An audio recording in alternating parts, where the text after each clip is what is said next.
எனக்கு அன்பான சகோதர சகோதரிகளுக்கு ஆண்டவராகிய இயேசு கிறிஸ்துவின் இனிய நாமத்தின் நல்வாழ்த்துதலையும் வணக்கத்தையும் தெரிவித்துக் கொள்கிறேன். காலைதோறும் கர்த்தருடைய வார்த்தை என்ற தலைப்பில் நாம் வேத வசனங்களை தியானித்து வருகிறோம். இன்றைய தினத்திலே மத்தேயு 3:17 அன்றியும் வானத்திலிருந்து ஒரு சத்தம் உண்டாகி, இவர் என்னுடைய நேசகுமாரன், இவர் மேல் பிரியமாயிருக்கிறேன் என்று உரைத்தது. வானத்திலிருந்து உண்டான சத்தம் இயேசுவின் மீது பிதா வைத்திருக்கும் அன்பை வெளிப்படுத்துகிறது.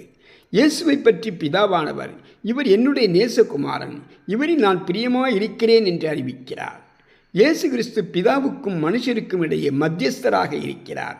மனுஷருக்கு இரட்சிப்பு கிடைக்க எல்லா காரியங்களையும் செய்து முடிப்பதற்காகவே தேவகுமாரனாகிய பிதா பூமிக்கு வந்திருக்கிறார். இயேசுவானவர் பிதாவின் சித்தத்தை செய்து முடிப்பதில் பிரியமாயிருக்கிறார்.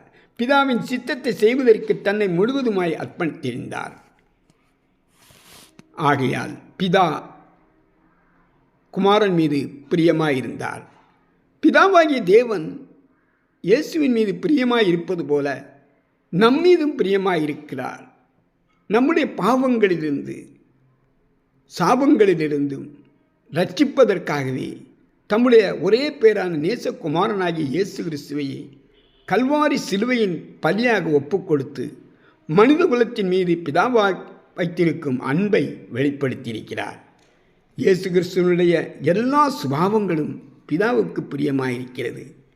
விசுவாசிகளாக நாமும் நமது விசுவாசத்தினால் இயேசு கிறிஸ்துவினால் ரட்சிக்கப்பட்டிருக்கிறோம். ஆகையால் நம்முடைய சுபாவங்களும் பிதாவானவருக்கு பிரியமாயிருக்க வேண்டும். தன் தகப்பனை பிரியப்படுத்தும் மகன் எப்போதும் தன் தகப்பனுக்கு கீழ்ப்படிந்தவனாய் தகப்பன் சித்தத்தையே தன் வாழ்க்கையை நிறைவேற்றுகிறவனாய் இருப்பான்.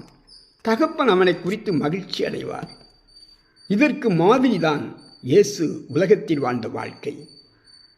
என் பிரியமே என்று மணவாளன் தன் மணவாட்டியை பார்த்து அன்போடு அழைத்த இந்த உன்னத பாட்டின் வார்த்தை இந்த திருச்சபைக்கும் மணவாளனாகிய இயேசு கிறிஸ்துவுக்கும் உள்ள உறவை நமக்கு வெளிப்படுத்துகிறது. நாம் யார்? திருச்சபையின் அங்கத்தினர்கள். இந்த ஆண்டவர் நம்மை பார்த்து என் பிரியமே என்று அழைக்கத்தக்கதாக அவருக்கு பிரியமாய் வாழ்கிறோமா என்பதை நம்மை நாமே கேட்டு பார்ப்போம். இன்று இயேசுவின் பிள்ளை என்று சொல்லிக்கொள்கிற நாம் என் பிரியமே என்று ஆண்டவர் நம்மை அழைக்கிற வண்ணமாய், இவர் எனக்கு பிரியமானவர் என்று பிறர் மத்தியில் பரமபிதா சாட்சி கொடுக்கிற வண்ணமாய் நம்முடைய வாழ்க்கை இருக்கிறதா? நாம் யாருடைய சித்தத்தை நிறைவேற்றுகிறோம்?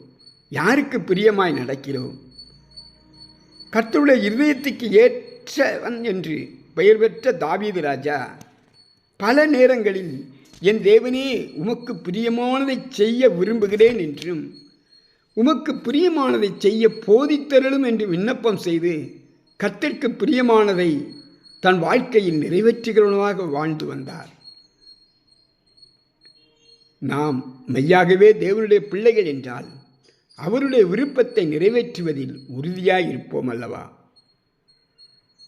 நான் என் நேசருடையவன், அவர் பிரியம் என்மேல் இருக்கிறது என்று சொல்லுகிற நாம் உண்மையாகவே அவருடைய நேசத்திற்குள் வளர ஒப்புக்கொடுப்போமா? ஹல்லேலூயா. ஜெபம் செய்வோம்.